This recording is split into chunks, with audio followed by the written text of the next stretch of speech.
Where do you guys want me? Where's right here? Okay, cool. Hi, everyone. My name is Jake Chamseddine, and yeah, this is a conversation with me and you guys. So first of all, we can go to the next slide real quick. I just want to say thank you so much for coming out here. It is cold, and it is a very, very dark, too early dark day here in Portland. So thank you guys for making it out here, everyone. I see a lot of familiar faces and a lot of brand new faces. So thank you guys. It means a lot to me. Next slide. So who am I? My name is Jake. I was born here in Portland, Oregon, born and raised. I went to Tualatin High School, and Oregon means a lot to me. I got into photography, and I think I owe a lot of it to growing up here in Oregon. I grew up skateboarding and snowboarding with a bunch of my friends, and I wanted to create recap videos and document that. And then along with snowboarding, I was seeing all these epic landscapes in areas around Oregon that just like meant a lot to me, and using a camera I was able to document these and share it with my friends and family, and that slowly transpired into sharing it online and things like that. So I went to Oregon State University. I graduated with a new media communications degree, and yeah, Oregon means a lot to me. That's kind of why I loved that we got to team up with Pro Photo Supply and be local, and it's really cool that this is like coming full circle for me. So again, thank you guys for being here, and yeah, let's get into it. So over my career, I've had the opportunity to shoot with a lot of different artists. Some standouts are Panic! At the Disco, Green Day, Weezer, Fall Out Boy, Lorde, Marshmello, and a bunch of handful of other really, really talented musicians and artists. And I'm very, very lucky to do so. And I kind of want to talk to you about what it's like working with these artists, what it's like collaborating with them, how like shooting a show or a concert can like I don't know, change your look on photography and maybe inspire you a little bit to get into concert photography a little bit. So next slide. Gear. So I kind of wanted to knock this one out real quick because I know there's definitely some gearheads in here that want to know like what's the gear, what do you use, what's the best way to go about this. So next slide. This is obviously a complete layout of everything. So must-haves. Before I get into this, I want you to know that it sounds cliche, but the best camera that you can use is the one that you have with you. And I know you guys probably, anyone that is in photography or not even in photography, you've heard that saying before. So I want to make that very clear. I know a lot of people that are at concerts with an iPhone when I'm on tours and I'm watching them take like incredible photos and post them online with an iPhone. So I just want to make that very clear beforehand. But these are must-haves for me personally and things that I think will help your photography greatly. Number one, low light capabilities, high ISO. So a camera that can go to like 32,000 ISO and not get grainy is something that when I'm looking for a camera or a different type of piece of equipment to use, I want to make sure that it can live up to those standards. Fast shutter speeds. You need to be able to have shutter speeds up to like 8,000th of a second all the way down to super, super slow shutter speeds. Nowadays, that's pretty common with the camera, so I don't think that's something that you have to really look for too hard. But again, that's something to keep in mind when you're looking for a camera. High frame rates. When I say that, I don't necessarily mean high frame rates with video like slow-mo and things like that, but I mean high frame rates in the sense of your camera being able to capture a lot of photos really, really quickly and have a large buffer on the back end to kind of like store those photos and be able to keep up with your memory card. Dual photo and video functions. Photo and video are super important nowadays in live music, photography, and just social media in general. So being able to have a camera that can do both and kind of maximize being able to switch between those. And then that goes on to the next point, custom camera settings. Being able to jump between photo and video or have specific camera settings set in camera. That's why I love my Sony camera. It's a Sony A1 and it has 3 custom dials that I use, and it makes my life so much easier. Being able to set those up and have kind of like a video setting, like a slow shutter photo setting, and the fast shutters photo setting, just having those options are really, really important. Custom picture profiles. So something I think that is looked past a lot in photography is setting up a very flat, for me, I like a very flat color profile. That way when I get home, I'm able to adjust the colors and maximize the potential of that photo in post. So I'm able to dive into Lightroom, Photoshop, really mess with the colors. Same with video, same thing as well. Fast focus system. I don't know if you guys have had the opportunity to shoot concerts or low light show at all, but focusing can be a pain. So finding a camera that's able to focus in low light and then accurately focus in low light. I don't know if you guys have had the chance. Oh, well, you haven't yet. There's a camera back there, the R5, and it has a crazy new focus system, so you guys should definitely go check that out after this. Lenses, something for me specifically would be a lens that's fast, so like aperture 2.8 or lower. really, really special. Memory cards, I use Sony Tough SD cards. And then gear-wise, I just have a Pelican bag, Wonder Pro backpack. I have those up here if you guys want to come check them out before you guys leave. And then again, extras, that's kind of like personal stuff to you. So I love having a camcorder on tour, so a high-8 camcorder. Actually, my friend Junior back there is the one that kind of got me into that. And that's like really, really special in being able to capture a unique perspective and a unique like style of video that I think is becoming more and more popularized today. And again, action cameras, flashes, you guys get it. So I wanted to get the gear talk out the way so we can move into the fun nitty-gritty of music photography.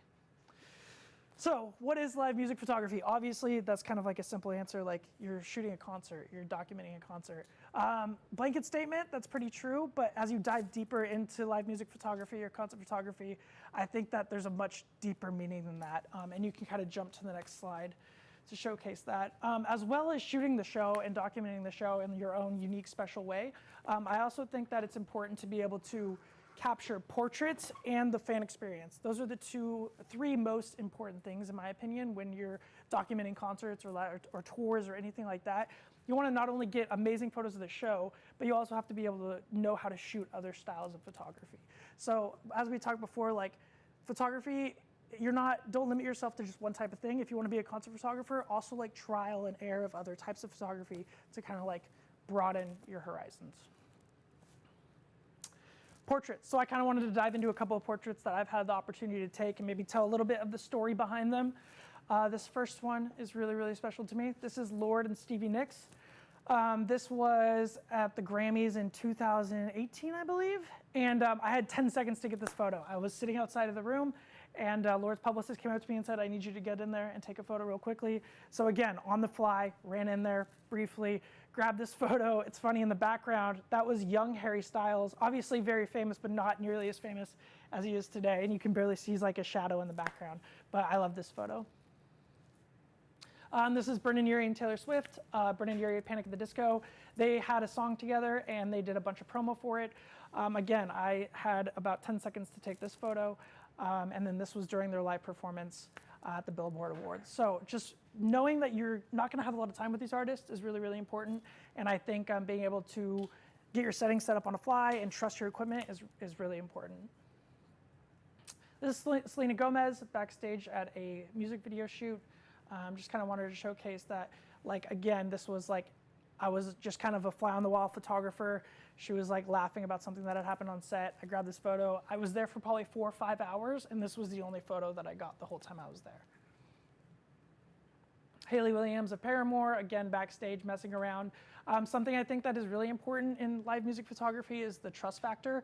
So being able to essentially have artists know that you can take a photo of them and you're not going to share the bad photos, you're not going to use that photo to popularize yourself.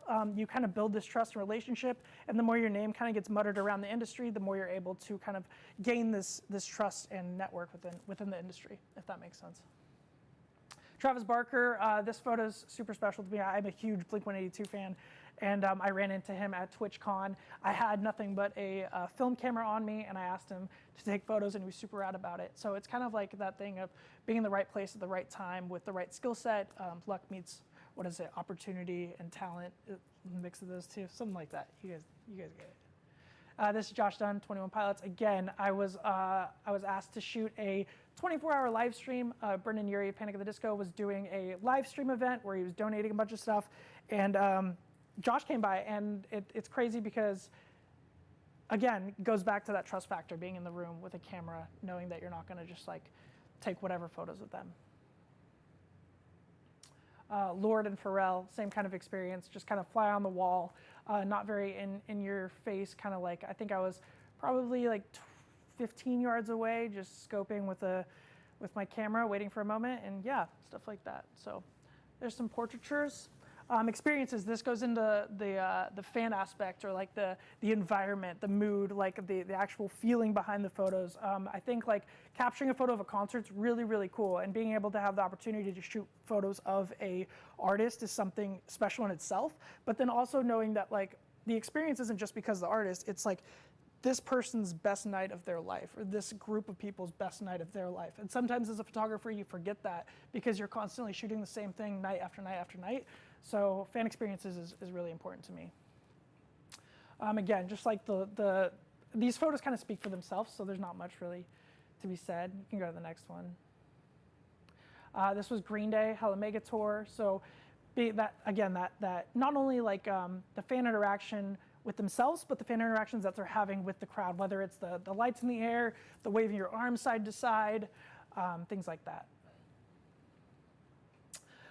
Some big moments happen when artists go into the pit. So being ready to kind of like be on a whim and jump down and work with them in the pit is really, really important. This was Lorde. She goes down at the end of her set and she ran through the crowd, and I just happened to be right there as she kissed this fan on the forehead. And this type of thing does not happen. I mean, especially nowadays with COVID and stuff, you're not going to see this as often, but to be there for moments like that and to be like behind there, really like feeling that moment. Like with my work, I really want to portray those emotions and those feelings and kind of like the happiness and craziness of the night. These are super fans, so that's another thing is like each one of these artists kind of build like these super fans that come to all these shows. And this was a group that had come to like almost every single one of the shows throughout the tour, so they're literally following the tour everywhere. So you kind of begin to realize who's who, and you can kind of be like, yo, you guys are crazy, let me take a photograph of you. And then this goes a long way, not only with the like fan interactions, but also on the back end with the artists being able to kind of showcase like, hey, we know who you guys are. Like we see how much you care about my art. So like, want to make sure you understand that kind of a thing. Showcasing location, so kind of like where the shows are at is really important too. I mean, everywhere you go, there's going to be a different flag, a different t-shirt, different banner, and I think implementing that into photography, whether it's like the name of the logo of the venue in the top of the corner of the arena, or if it's someone holding up as blatantly as a flag in front of your face. Finding those little tiny like kind of secrets and treasures within a venue is something that I love doing within my photography. And again, this is another one just showcasing the absolute madness. Like at the end of the day, concerts are like supposed to be the most fun, most entertaining, most like energetic thing you can possibly do. So why not just document that in its rawest form?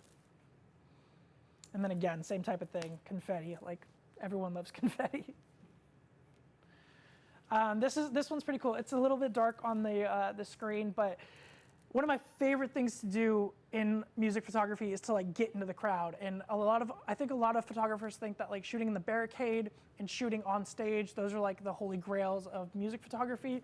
And from what I've learned over years and years of shooting concerts is that my favorite images I've ever taken have definitely been from the crowd, within the crowd, like feeling the energy of the crowd running around. This was during a Fall Out Boy set, and there was actually a mosh pit that opened up during a Fall Out Boy show, which was ridiculous in my opinion.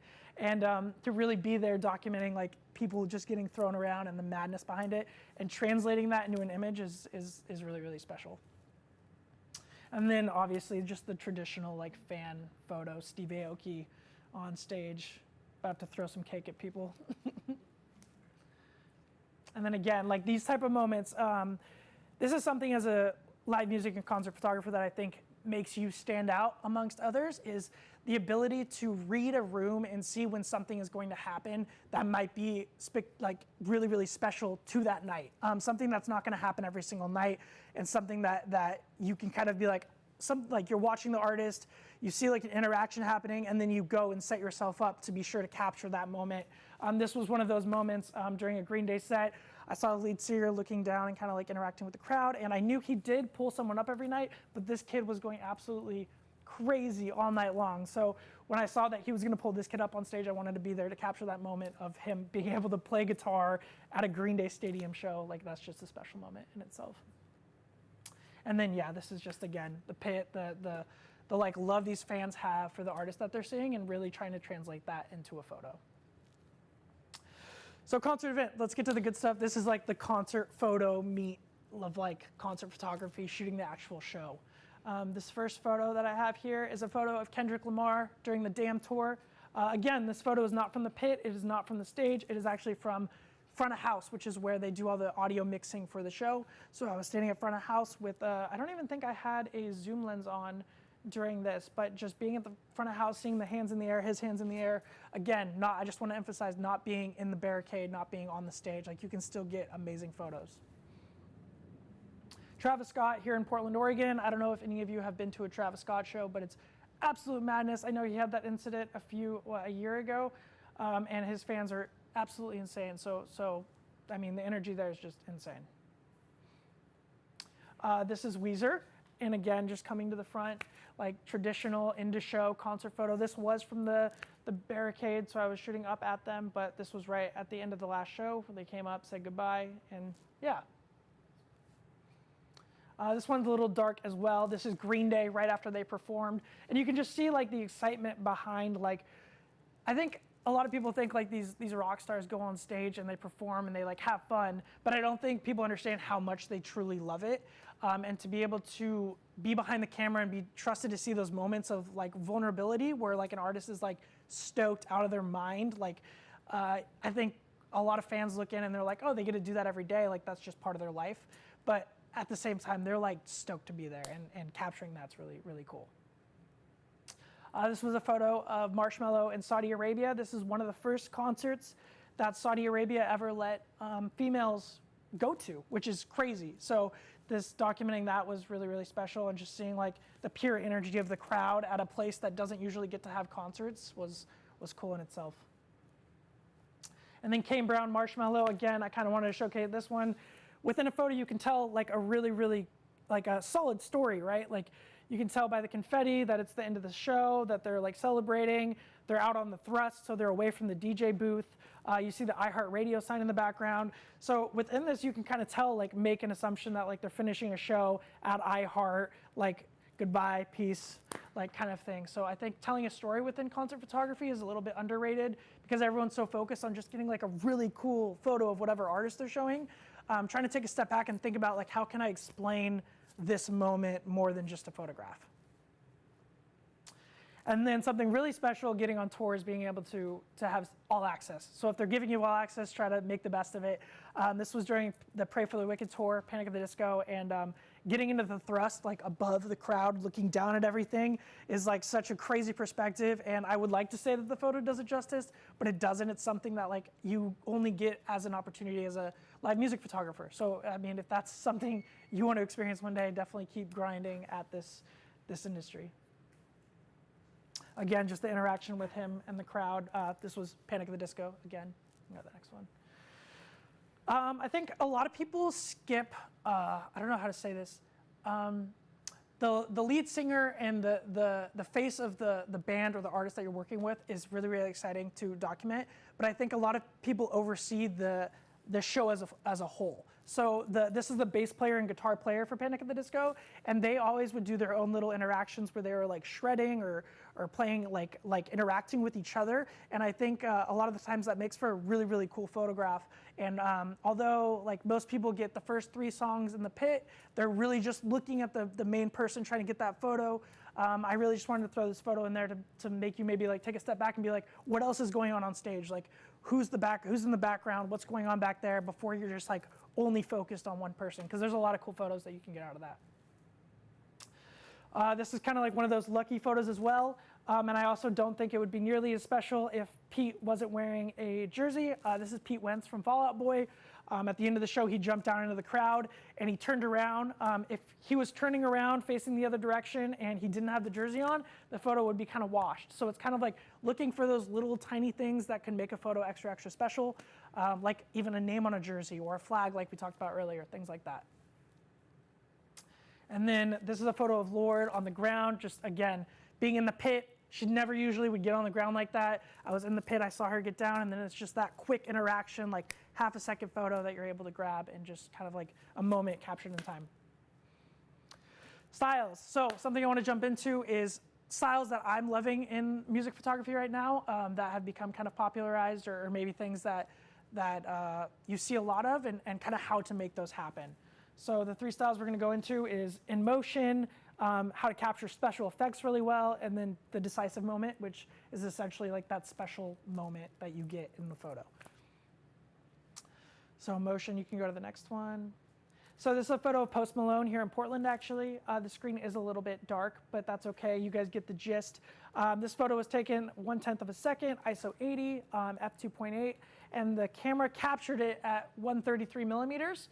But in reality, to get this effect, I was actually zooming and zooming in, zooming out, zooming in, zooming out, and just firing a burst shot. And that was capturing that. So this photo was actually taken at 131 millimeters, but there's some distance in between what it actually grabbed.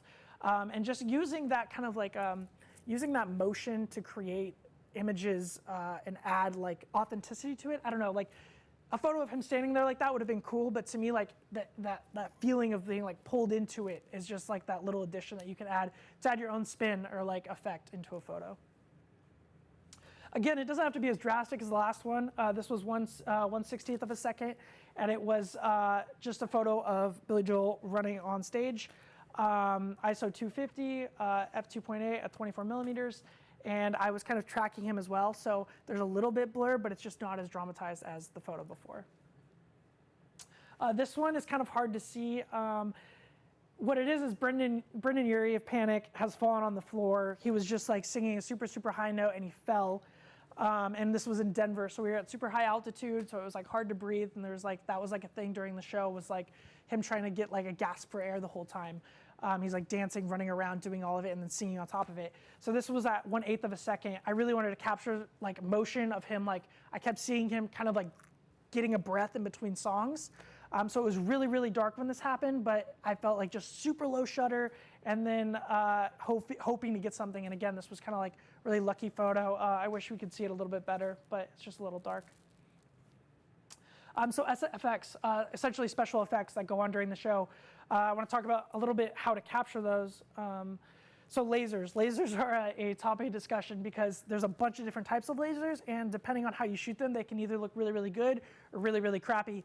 Lasers are actually just moving super, super fast. So when you think about it, a laser looks to your eye like it's just like a beam of light, but in reality, it's these lights moving extremely fast to keep that like independent beam going. So when you shoot like a fast shutter speed towards lasers, or you try to capture lasers with that fast shutter speed, it's actually going to look like blocky, and it's going to look like, I don't know, like a stormtrooper gun going off in Star Wars, you know, like a beam, as opposed to like one long strand of light. So using like a slow shutter, just, I mean, it kind of opens your shutter to let that light kind of come through, as opposed to just capturing the real quick like jitters that you see. So it's kind of the opposite with fire. So fire is like really, really fast. The burn happens really, really quick. So you want to be able to capture the detail of the fire. If you overexpose fire, it just looks like a white like wall, which sometimes like for artistic purposes is really cool. But if you want to capture the detail within that fire, I mean, you can even see like the fire burning off. You're going to want a faster shutter speed. This was at 1/800th of a second, and I even think that might have been too slow. Sometimes you want to go a little bit faster than that. But this is just to showcase like the detail you can get within those special effects. This was a different type of laser. If I would have done 1/15th here, I think the lasers would have looked crazy. It would have just looked like blurry light.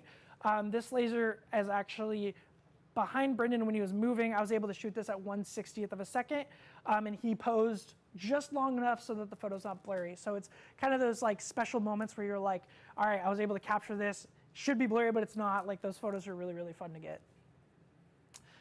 You can hardly see this one again. It's a little too dark, but Post Malone's down there. You can see it on a computer screen or a phone.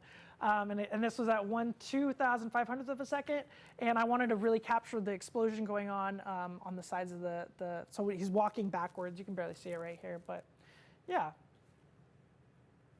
So decisive moment, this is an important one. I think a lot of photographers know what the decisive moment is, being able to pinpoint that like split-second moment that you captured. This is one of the photos used on the poster in the store here at ProPhoto.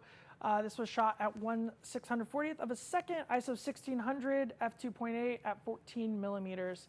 I love this photo. I think it was at the top of the show, so I knew where he was going to be coming from. I knew when the fire was going to go off, but that light just like barely hitting his face was something that I was not expecting to happen. I was just in the barricade looking up at him, and again, using my camera to shoot a shutter and kind of move with him.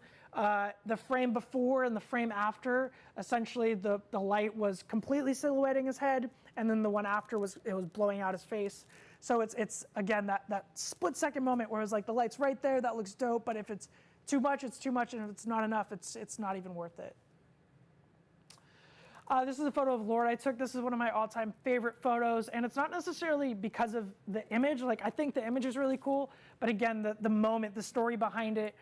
We were in Sweden, and Ella was feeling like under the weather that day, and while she was performing at this moment during the show, she usually is standing on that box that she's laying on, but she felt like she was gonna actually like pass out. So she had to like take a second and like lean back, and she ended up just like slowly falling back and more and more over this box. And then this is the only time during the whole tour that she ever did that. So this photo is just special to me because like it's kind of one of those moments that it's not supposed to happen. And so it's like waiting for that as a music photographer. You kind of live for those moments because you're shooting the same show night after night after night. So it's kind of like, how can I make this look different?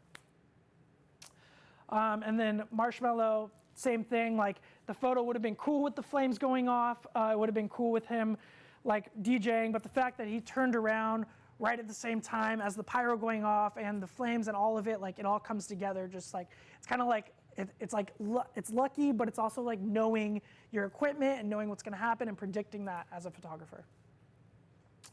And this is a photo of Mike jumping. So jumps are hard to get in live music because, I mean, it's a low light, it's a fast movement, and those two things together are like contradicting each other constantly within live music photography or just photography in general. So trying to figure out a way to like get the right settings to get a jump. This shot took me probably like 5 shows where I was like, I know he's gonna jump at this moment, but I don't know what settings I should be using to make this look proper. So it's kind of like trial and error, learning like, again, your gear, what looks good, what doesn't, and just kind of, figuring it out. Tour kit, so I want to talk about my tour kit a little bit. This was on the website as well. For this last tour, I was using a Sony A1, 24 to 70 G Master, 70 to 200 G Master, the 12 to 24 G Master, 35 G Master, and then Sony Tough ID cards. And I have all that gear. I think you have it all back there as well. So if you guys want to try any of that stuff out. But yeah, that's kind of my presentation for you guys tonight. I really appreciate you guys listening to my spiel of photography and nerdness for 20, 30 minutes or so. But if you guys have any questions, I would love to answer them. Anything that stuck out to you, specific photos, industry stuff. What's up, man? How are you? How's it going, man? Good. So it's kind of curious. One of the things that like we pay attention to a little bit is where our photos are going to be posted. So when it comes to live music, Mm-hmm. like my biggest challenge has always been like I'm shooting this stuff 16 by 9, or I'm shooting in a certain format that looks good as a filmmaker. Mm-hmm. That like say you have a wide shot but you can barely see like the subject of the thing. Bearing in mind the platform we're putting this stuff out on. Yeah. Is that ever a challenge for you when you're taking like some of these are really like dramatic like landscape or Totally. stuff? Do you ever have to bear in mind like, oh man, is this gonna look good if it's like should I crop this thing to be a certain format? Yeah. Does it ruin the composition if I punch in, if I don't? No, I think that's super important, especially today where I'd say 90% of the reason artists have tour photographers out is because for social specific, you know what I mean? And with social being like all vertical nowadays, I personally, for me, I'm having that conversation before with management or with whoever I'm shooting for, whether it's a publication or for just socials or whatever. I kind of have that conversation prior to be like, what are you guys really looking for? And then like, if you're really set on a specific thing, like I would just say like, make that look as dope as possible and be like, proved you wrong, kind of a thing. You know what I mean? Like if they want something and you're like, your artistic judgment's kind of like, I don't trust that very much. Show them that like, this looks dope like this. And you can still like, even if TikTok wants you to have this vertical, this is still sick. And there's a way to make this dope as well. Great question though. Anyone else? Go for it. Well, those are your tech specs. Your ISO varies quite a bit. Mm-hmm. Are you shooting with auto or just kind of Based on the scene, I think it's again, it's just like an experience thing. If I know that, for example, those low shutter moments, like the slow shutter, I know that I'm gonna have to. I think it depends because those moments specifically could be a high ISO or low ISO. But again, it's just jumping around and knowing like, I don't know, when you shoot manual for so long, your brain starts kind of like seeing light as those numbers, which is really interesting. And I think even like when I'm driving down the road, sometimes I'll be like thinking about what those numbers are. And I think something that's helped me with that a lot is shooting film. I've challenged myself to try to shoot film without a light meter, which is very nerdy and like like very, very film nerd of me, but it's definitely translated over to my digital photography as well. I saw you got a Wonder shirt on. Yeah. That's rad. I love that. It's very cool. Well, so about the film thing, I actually have a Yashica D, Nice. and it's been making me be like, oh yeah, I don't have a light meter on it. Uh-huh. And it's my first TLR. Cool. Yeah. That's awesome. I love that. Yeah, I think challenging yourself anyway as a photographer is really, really fun. Switching mediums is really important. Between like the cool part about film is that it's so like there's so many different types of mediums and so much different things that you can do. So practicing with like a digital and then going to film or vice versa is like a really special thing that I still do to this day all the time. Sorry, the one thing that You're we good. didn't talk about is post. I was wondering if you mentioned what you use and what do you do for speed or what do you do when you're taking your time? Totally. So it depends on the artist, but mostly, typically, I'd say you're editing photos right after the show. So I'm rocking a MacBook Pro, and then I'm transferring those photos from the camera onto a hard drive. I'm sorting through those photos with an app called Photo Mechanic. I don't know if any of you have used that, but it essentially generates quick previews of all of your RAWs, so you don't have to sit in Lightroom and like wait for them to load. You can go through 5-star, figure out your selects in Photo Mechanic, then bring those over to Lightroom. I do all my light adjustments pretty much in Lightroom. And then if there's like things in a photo that's like super, like I need to get that out of there, I'll move it over to Photoshop. Lightroom did just come out with a great update though. Their like clone stamp is like way better now. So that's beneficial. But yeah, Lightroom is what I use, yeah. I was just wondering if you have like a go-to vibe or something that you reach for the camcorder with. Vibe? Yeah, like when would you Yeah. go for the camcorder? Yeah, totally. I think recently, if I could, right now, I'd shoot everything with camcorder, just because I think it feels more authentic. It feels less. I think now there's so many like brands and artists are putting out so much content that our brains are just now trained to be like, that's branded, that's branded, that's branded, that's branded. Like I don't want to watch that. But with the camcorder, it like tricks your brain into being like, oh, I'm watching a home video. Like I want to watch that. But I think for tour, it's kind of hard. What I do to kind of like trick whoever I'm working with is I'll make sure I get a cool clip of that in digital, and then like as soon as I feel like I've gotten something solid with the digital aspect of it, I'm taking out the camcorder and being like, all right, I'm gonna get like everything now. Go for it. What film camera do you shoot with normally, or which ones do you shoot with? Yeah, so for the camcorder stuff, the high 8, that's actually a Sony handycam, so like old school Sony lover from the get-go. But for a lot of my like on the run stuff, I have a Leica M6, which is like my baby, my holy grail. And then a Contax T2 for a lot of stuff as well. Yeah. I was just wondering, how do you get your camcorder stuff exported just in general? Yeah.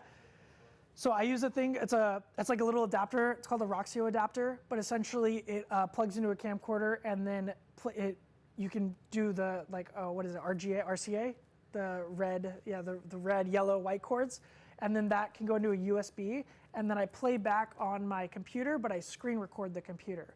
So as opposed to like having to deal with a bunch of, I don't know, screen recording it, it's the same frame rate, like stable frame rate, not variable. So yeah. Go for it.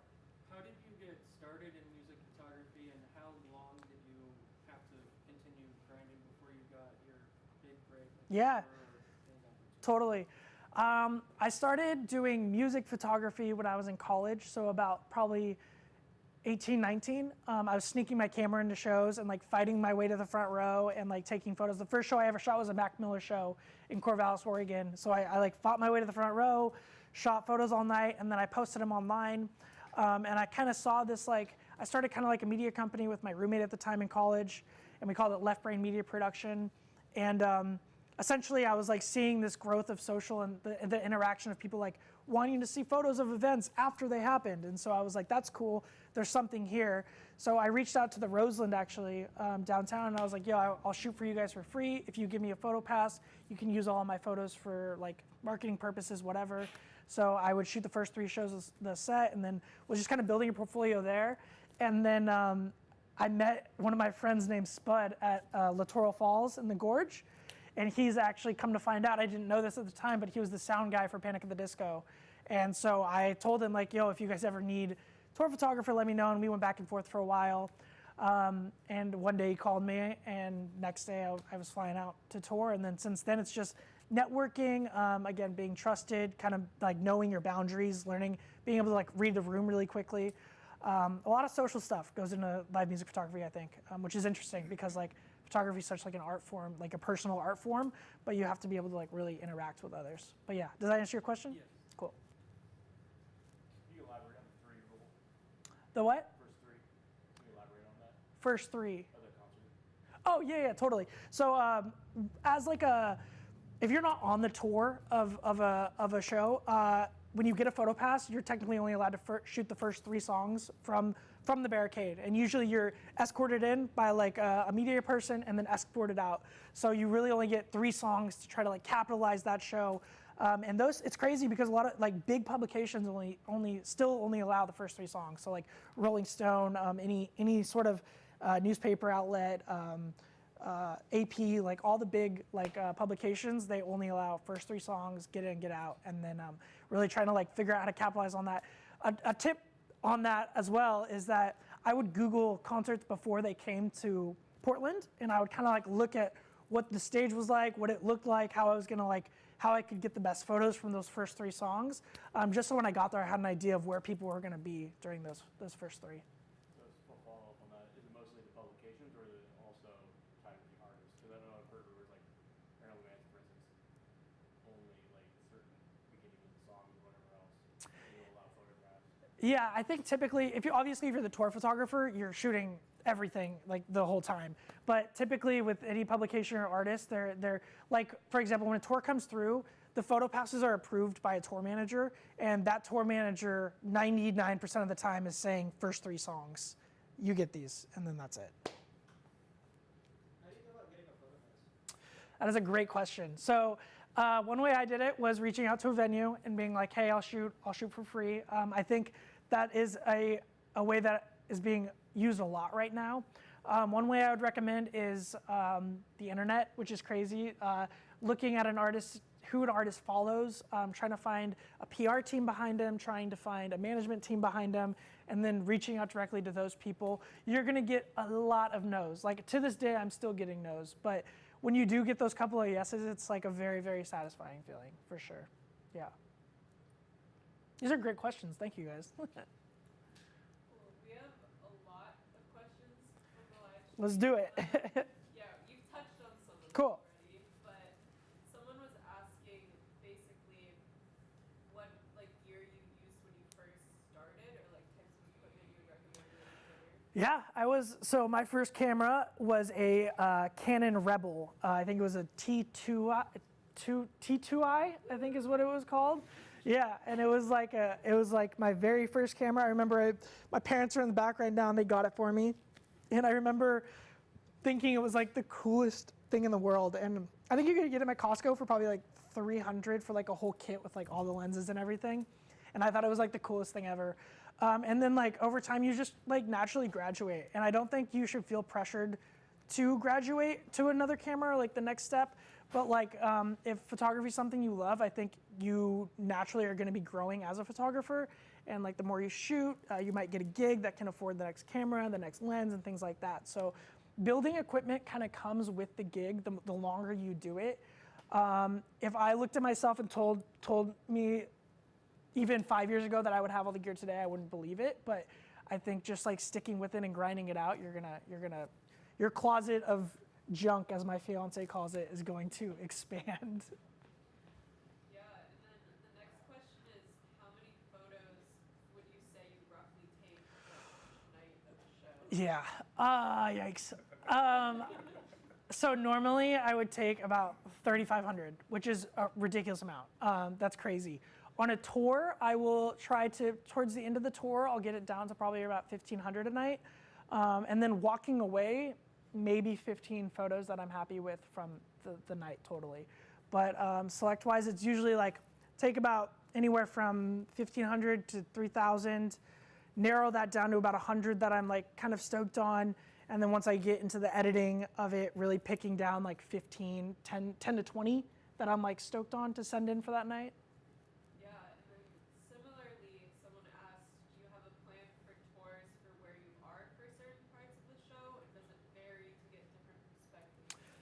Yeah, so if I am shooting for an artist that I am not working for directly, so if I'm not on the tour, I will do what I said earlier. I'll look up the set and I'll try to watch like snippets of the set on YouTube. And then I'll pick out those first 3 songs where I want to be or what I want to be looking for during that. When I'm on a tour, I'd say the first 3 shows, I'm just running around like a chicken with my head cut off, like just looking for something cool to capture. And then as the tour goes on, I start to see moments that play out. Because even I feel like artists and bands, those first 3 shows, they're still figuring it out. Like where I'm going to be at this point of the show, blah, blah, blah. Like they're still working that out. But towards like the mid part of the tour, like they really have it dialed. So being able to like learn with the artist where they're going, what they're doing, and kind of just setting yourself up for that, and then like definitely setting up points throughout the night to be at is, I get a set list on my phone, so my background is a set list, and then I'm like, all right, at this point of the night I want to be here, at this point of the night I want to be there. And you kind of touched on this, but someone asked, what's your turnaround on delivering photos? So for concerts, it's that night. So I'm shooting photos. As soon as the last song is done, I'm directly back in the editing bay, editing pretty much. Usually can get it down to like an hour and a half now. Just like sitting there like mindlessly going, and then delivering that night. Photos or videos, typically, I can do same night turnaround. I'd rather not, but yeah. And then Tay asked, do you spend time in rehearsal before a tour so you can develop the plan ahead of time, or do you just have to figure it out as you go? That's a great question. I typically would spend time. Yes, you spend time. Sorry, I was realizing that I haven't been repeating the questions, and I'm so sorry about that. But yeah, you typically would spend time. If you were on a tour, you would go to rehearsals, see how the tour is going to play out and what you need to do there. Definitely spend time during rehearsals for sure. Yeah, and then someone else asked, are there any marketing techniques as a music photographer that have gotten you where you are today, or do you do primarily, and also do you do primarily music concert photography for a living? Yeah, that's a really good question. So does marketing play into being I think not only a music photographer, but a photographer as a whole help? And yeah, I think the answer is yes. I think creating a brand behind yourself as a artist in any capacity is really, really important. Helps make you look a little bit more professional, helps you stand out from the crowd a little bit, not just some person with a camera, but having like, I don't know, something as simple as like a clean website with a nice logo is like really, really important. What was the second part? Second part is basically, do you do primarily music and concert photography for a living? Yeah, so right now, the past probably 7 years, concert, live music, touring, photography, running around, creepy dude in the background with the camera. And then Calypso asked, Cool. do you have recommendations for ways to learn editing besides messing around in Lightroom? YouTube, which is like YouTube's like free college nowadays. Like you just go on there and you can learn literally anything. I'm also a big fan of taking a photo, looking at photos that I like and people's styles that I like, bringing those photos into Lightroom and trying to learn how to recreate that look on your own photo. Not necessarily just to copy that edit, but to learn the program and learn how colors work and how to change things like that. Yeah, and then Zach asks, what's next for you? I don't know. I love, as much as I love live music and concert photography, I've been doing it for so long. I also got injured about a year ago, so I am kind of looking to work in the music industry, being more of like a creative director, stage design, getting more on the branding side of things, being a part. Usually it's like, here's our brand for this artist. We made this. Can you make dope stuff with it? I would love to be on the back end of that, helping create that branding, rolling it out, seeing that come to life.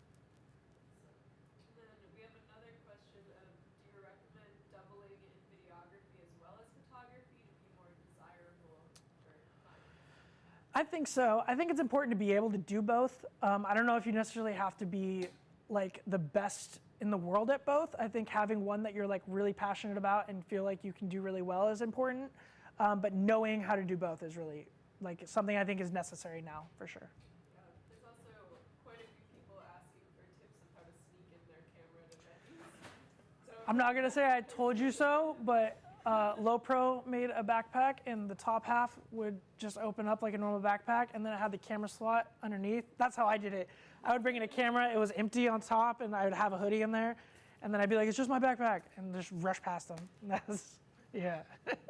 Not saying to do that, but if you want to. Yeah, and then Olivia asks, how do you recommend building a portfolio in order to get a photo pass? Feels like you need experience to get the job, you need the job to get experience.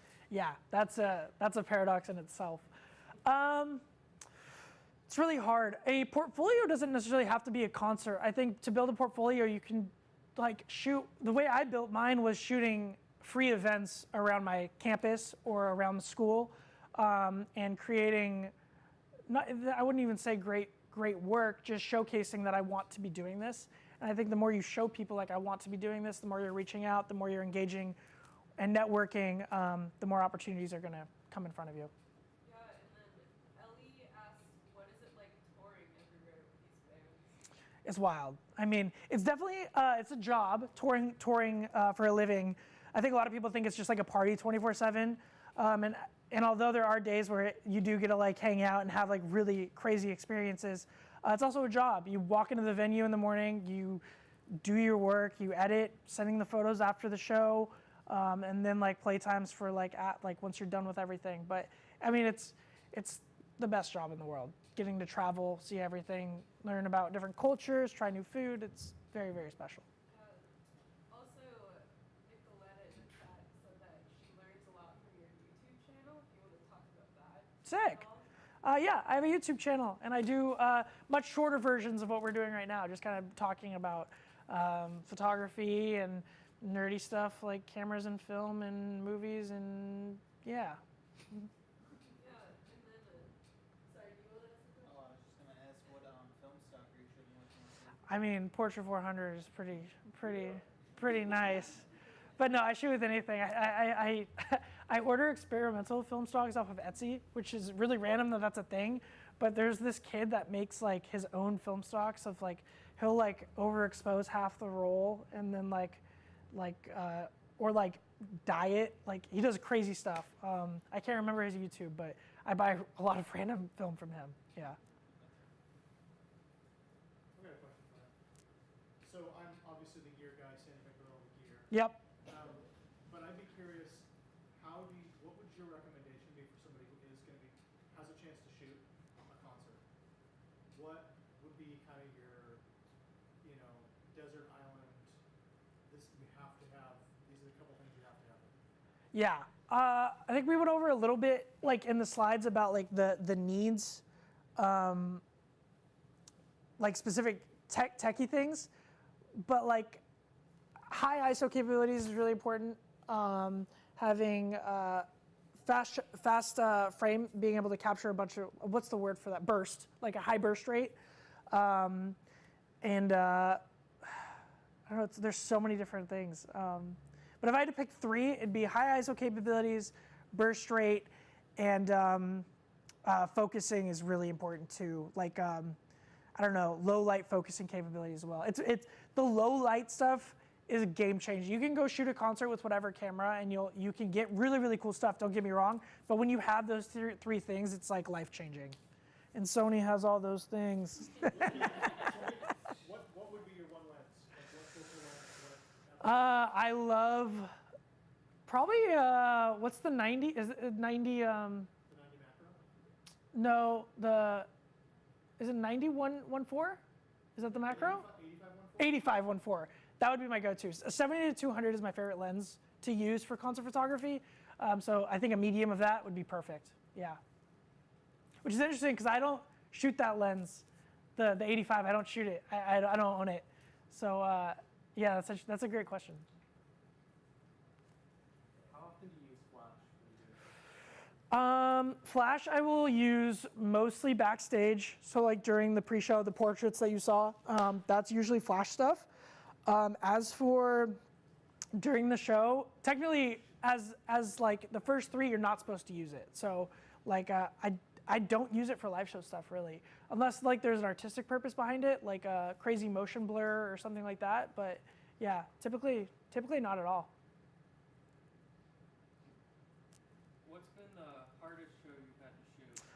Ooh, that's a good question. I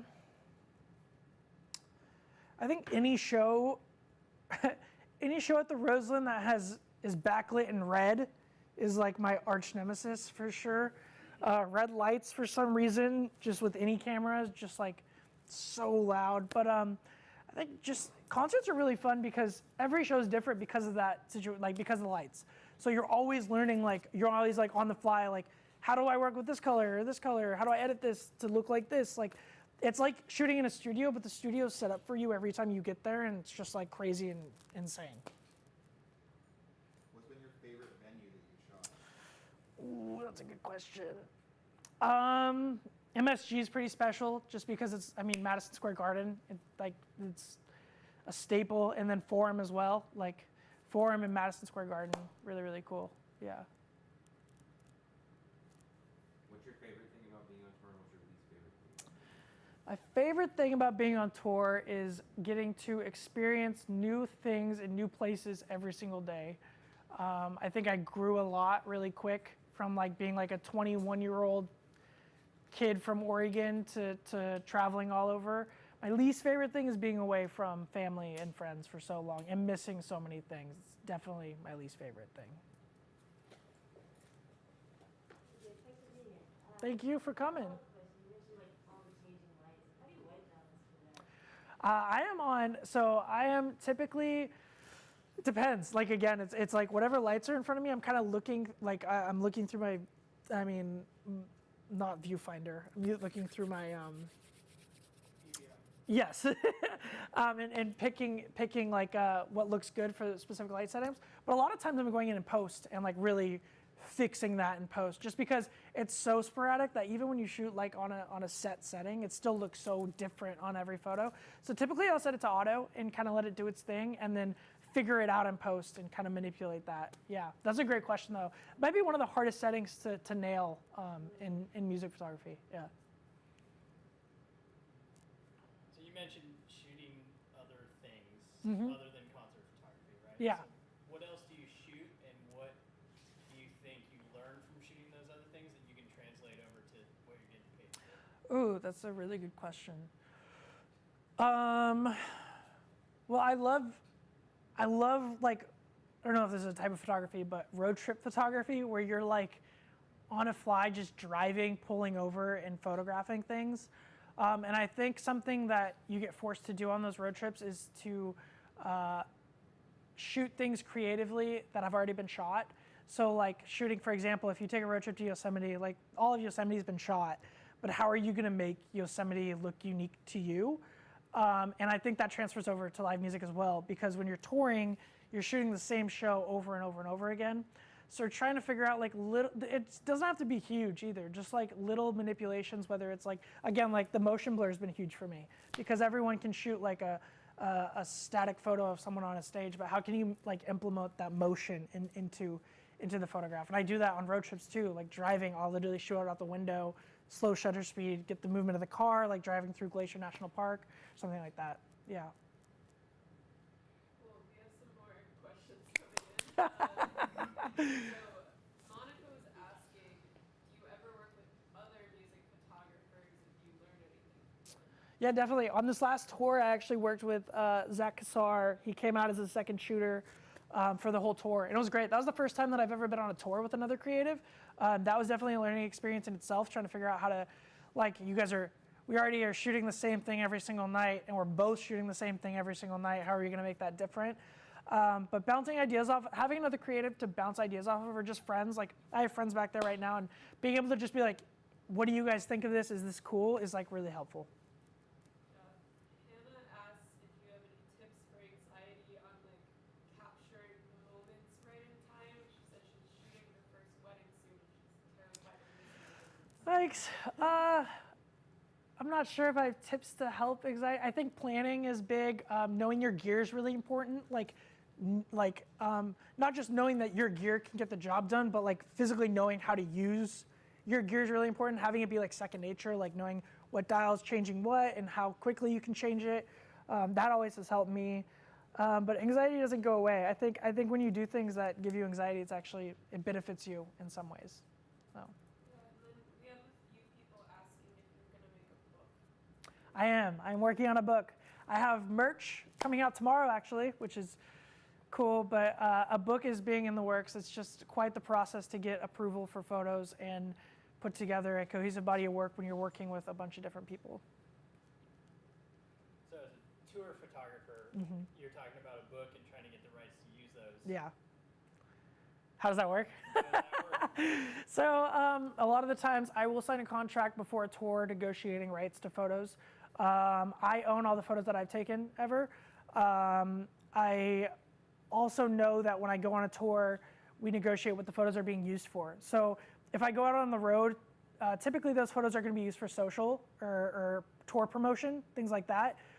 If it transfers over to being used for billboard promotion, album artwork, merchandise, anything like that, that's a separate negotiation that gets done outside of the tour photography, social stuff. But it's also, again, that trust, it goes back to the trusting factor. And being able to trust the people you're working with is huge too. And having those hard conversations as a photographer is like the last thing you want to do. Like you just want to create dope shit and like have people like connect with it, but then you have to like fight for your right to like get paid too. So it's a double-edged sword for sure. Yeah. I have a follow-up question to that. When you are paid when you're doing concert photography, how does that work? Yeah, that's a great question. Yeah. So typically, I'd say 90% of the way it works is a weekly rate. So you choose a weekly rate, and then you get paid a per diem on top of that, so daily food as well. The scope of the tour and the pricing you get paid greatly differs from tour to tour. I feel like the longer you work with an artist, obviously, the more you're going to get paid. You're going to like build that relationship. The smaller the artist, obviously, the less you're going to get paid. So it's kind of like, as a photographer, you kind of, what I love to do is be like, what's your budget? What are you working with? And then negotiating from there. And then also be sure up front you're letting them know what you want the photos to be used for. And not letting them take advantage of that is important, because some people won't even say anything, and then one day you'll see like a photo of yours on like a piece of merchandise, and you're like, you never mentioned that, like, what do you, and they're like, oh no, like, we paid you because you shot for us. And it's like a very different negotiation for that kind of stuff. So yeah, you gotta watch your back as a creative out here.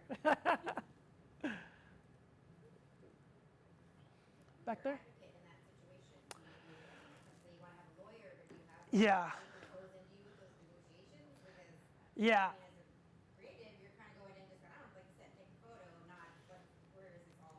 Yeah, so recently I've gotten a manager, but that's like, again, that's after years of like doing it myself, being like getting screwed over and realizing like, oh, like I made a bad business decision, and also fighting for when you know you made a right business decision and you're getting screwed over, being able to kind of like stand up for yourself as like a business person at that point and being like, yo, this is not cool, like this isn't working out.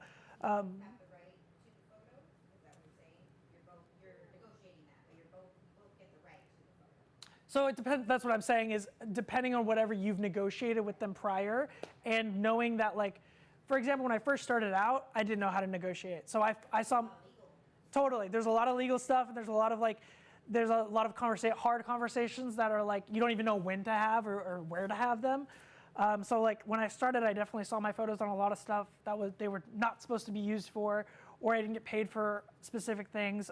So it's like a learning experience. You definitely, and you have to stick with it. Like, I mean, I feel like any freelance or artistic thing that you want to get paid doing, like what you love, you're gonna have to fight some battles for sure. Yeah. How often do you license photos kind of after the fact? Because I know obviously you get paid when you're shooting on the tour or at a show that you've been hired for, but you own the copyright, so how often do you get the chance to do Yeah. So it's interesting. Almost every single tour I've ever done, I have had between 2 to 5 photos be licensed for anything from merchandise to album covers to poster covers. So it definitely happens. I think it's often. I mean, in comparison to how often people usually license photos, I think it's pretty common. The only issue is with doing that, again, like within the music industry, there's no ground level. Like every artist you work with, like it can be a massive artist, and you expect this budget, and then like you all of a sudden have to deal with the smaller artists, and they only have this budget. So the music industry is a sticky one. It's very, very interesting how the negotiating works and stuff like that. Go for it. I was just wondering, when you're grabbing those photos and videos in the days of Reels and TikToks and stuff, are you giving them like predisposition, like 10-second, 17-second videos out of the work you're doing, or are you just giving them a full video that you took after an angle a bit? Yeah, so the cool part about this last tour was I had the second person out with me, so we could kind of bounce like, yo, can you pick out clips tonight and I'll edit them or things like that. That's again negotiated, like you talk about it kind of before the tour, like what are you guys looking for?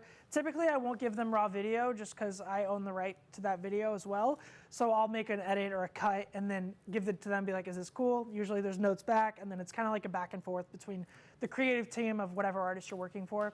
Luckily, the creative team that I work with a lot is super, super rad, and they trust my work now to a point where I can just be like, here's like 10 videos from tonight, choose which ones you want to use, choose which ones you don't, and let's like move on to the next night. So yeah, it's about, again, building that relationship with not only the artist, but the management. It's like a whole business in itself.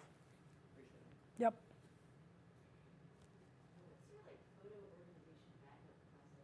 It's a good question.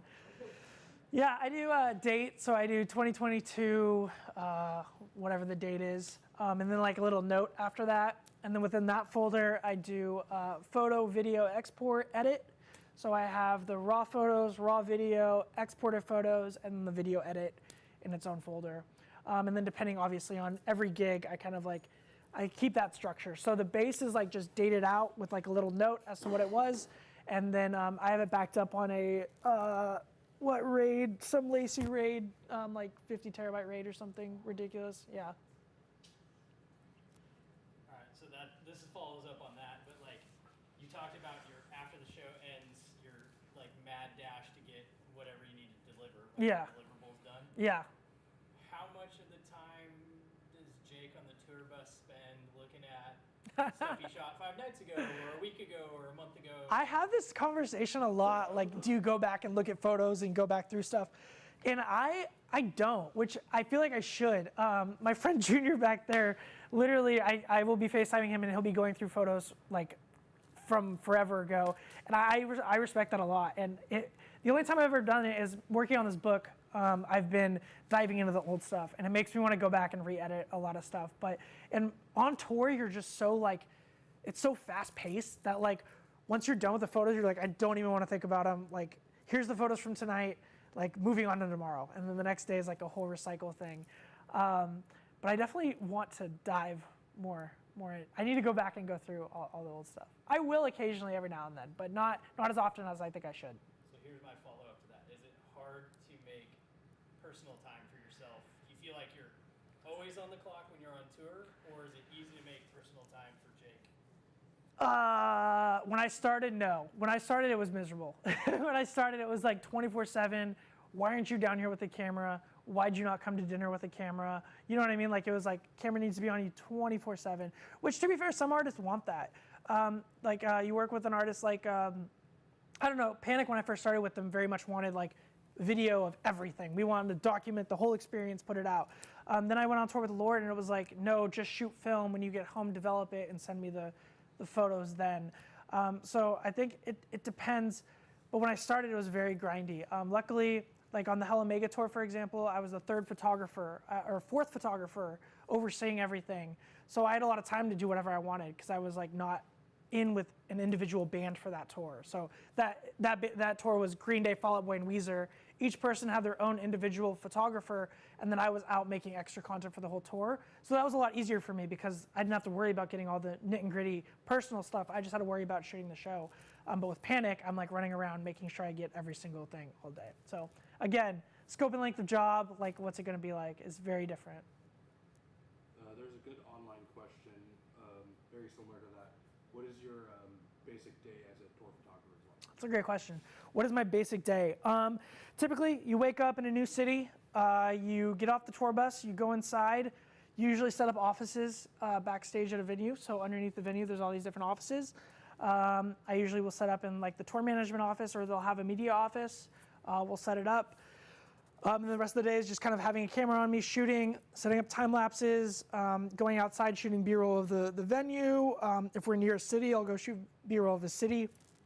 Then come back, you get ready for the show, shoot a lot of backstage stuff before the show. Show happens, obviously shoot the show, straight into editing right after the show, export the photos, send them over to management, get on the tour bus, maybe have a drink, and then pass out, wake up, Groundhog's Day, do it again.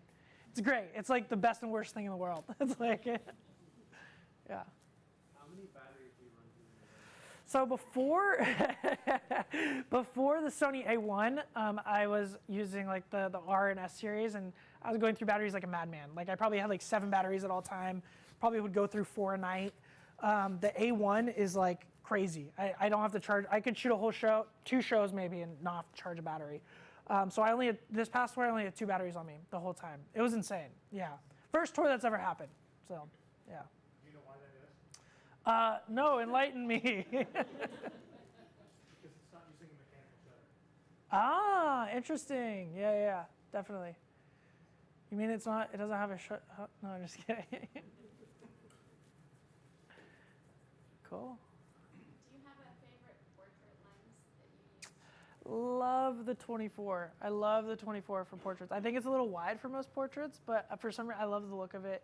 Yeah, if I had to pick one, it'd be the 24. But I mean, the 35 is incredible as well.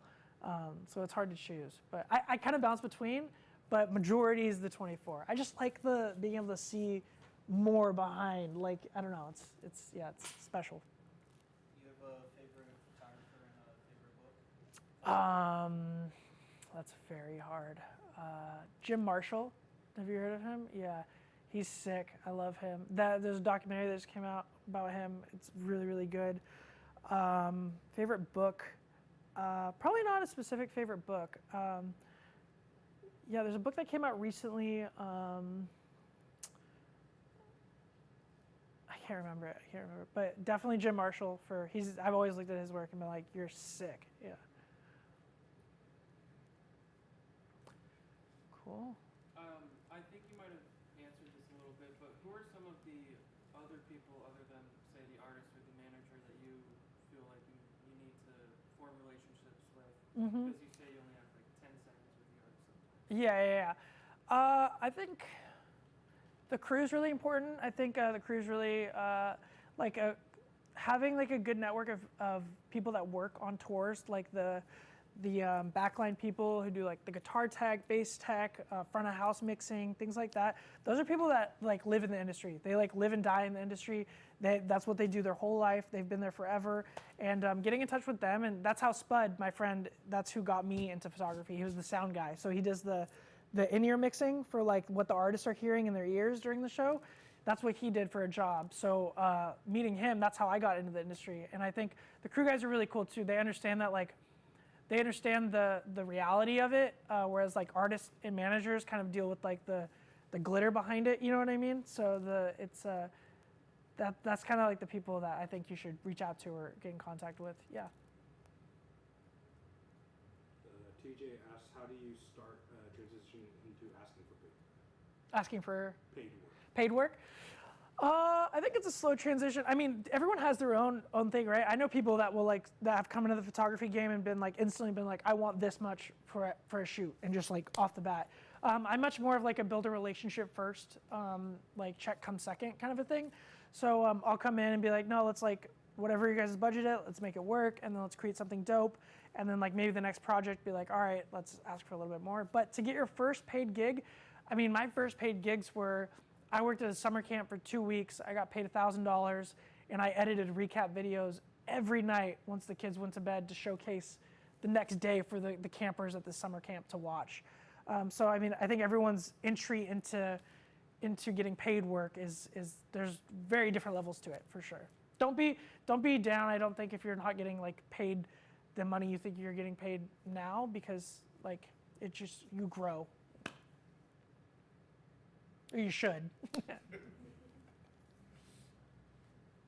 times do you change out a lens when you're shooting? So when I'm shooting a show, usually, like we talked about earlier, I would love to be able to like switching around primes and like everything, but because shows are so fast paced, I really just have like a 24 to 70 on me, and then like a 70 to 200 on my hip, and then or either have the 70 to 200 and the 24 to 70, or the 12 to 24, and I'm kind of just like two lens Andy, like running around, switching between them, but not too like I'll put a lens on, I'll shoot that lens for probably like 3 songs, then I'll switch it out, and then again, if I have a shot in mind, obviously put that lens on for that specific shot, type of thing. Yeah. Awesome. Does anyone here have any more questions? I think you're gonna be good then. You got one? Do you live in Portland? I do. Yeah. Yep. Yeah. Well, I live in Wilsonville now, but yeah. How did you get injured? I got yikes. I don't know if I can. Yeah. I'll tell you after once this all is. Yeah. Yeah, I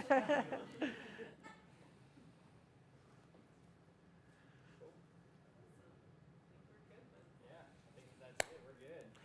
I just want to say thank you guys so much. Appreciate it.